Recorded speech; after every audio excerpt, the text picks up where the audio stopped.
Hey guys, I'm Brooke Chavez with AMC Movie News, and I'm here with Associate Editor Roth Cornet. Hello.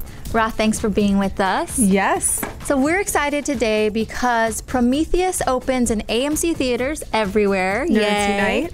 And this is director Ridley Scott's highly anticipated return to the sci-fi genre. Yes. And Roth, you got the amazing opportunity to travel to London. She gets all the perks. And go to the premiere and attend press events. And you got to interview director Ridley Scott, Charlize Theron, Guy Pearce, Michael Fassbender, Noomi Rapace, and Logan Marshall Green. Yes. I mean, you were just having a ball. Yes, absolutely. Having a ball and learning a lot about the film, actually.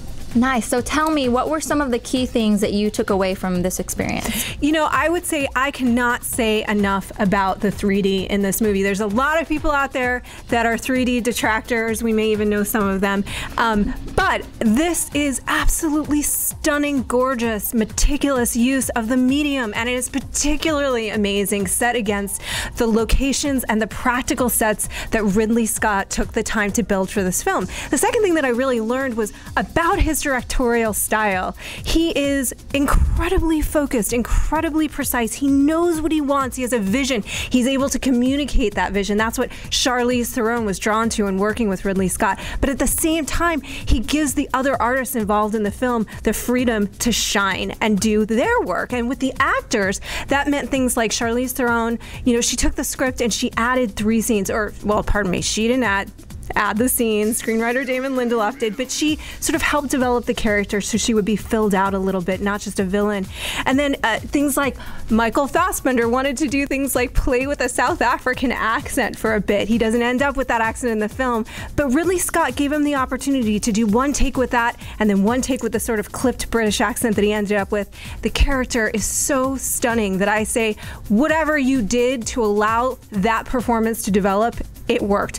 Noomi Rapace started dreaming about her character. I'll write more about this on AMC Movie News, where you can read about it with a spoiler warning, because there are some spoilers in that dream that she had. I won't tell you what it is, but it is absolutely terrifying.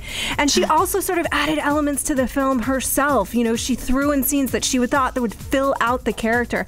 So that's what I learned a lot about, was Ridley Scott and how he likes to work. It must have been awesome sitting there and being able to experience that. The man is a genius. The way his mind works is absolutely incredible. You can see we have interviews, video interviews with, like we've said, Ridley Scott and the rest of the stars of the film. You can check those out on the AMC Theaters website as well as here on YouTube. And then there's tons more that I have from the film in terms of written interviews and reports that will also be available on AMC Theaters. Okay, so we have to know also, there's been talk about a connection with this movie to Alien. Yes. Is there a connection? And also, if there's a sequel, is it going to go further into the Alien universe? Yeah, that's a really good question. There's been a lot of talk about that. There is a connection, and I think it'll become really clear when you see the movie. But basically what Ridley Scott had to say about it was that there was, in the entire Alien franchise, a duh question that wasn't being asked. And that question was, who is the space jockey?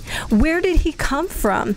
What happened on the ship? Who created these biological weapons, which are the aliens, ultimately, the alien of the title of the first film, and why? And that's sort of what Prometheus explores. And it was able to bring that into kind of a universal mythological question about who we are as people and where we come from.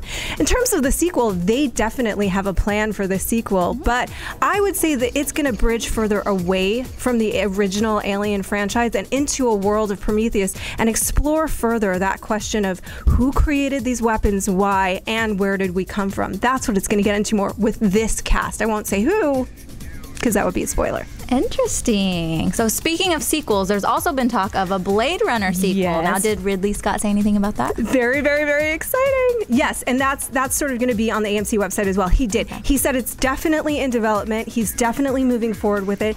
It is going to possibly it's going to take place several years in the future from where Blade Runner ended. It may have a female protagonist lead, which would be awesome. Although we love the dudes too. And it's really going to focus on the question of why we as human beings would create AI in our images, in our self-same images. And he's explored AI in a few different ways in his films, in Blade Runner with the replicants, certainly in Alien with Ash, and now with David, who is one of the standout characters in Prometheus, who is Michael Fassbender's character. You're really going to want to check this out, you guys. You got to see this performance. Wow, and they can see all of this at amctheaters.com. Yes. All of your posts. Yes. And the interviews. Yes. This amazing time that she had. Yes. And you guys don't want to forget to follow us on Facebook, follow us on Twitter, subscribe to our YouTube channel, and just keep watching. Keep watching. Let us know what you thought of Prometheus. Yeah. I'm Brooke Chavez with Roth Cornet. Thanks for watching, guys.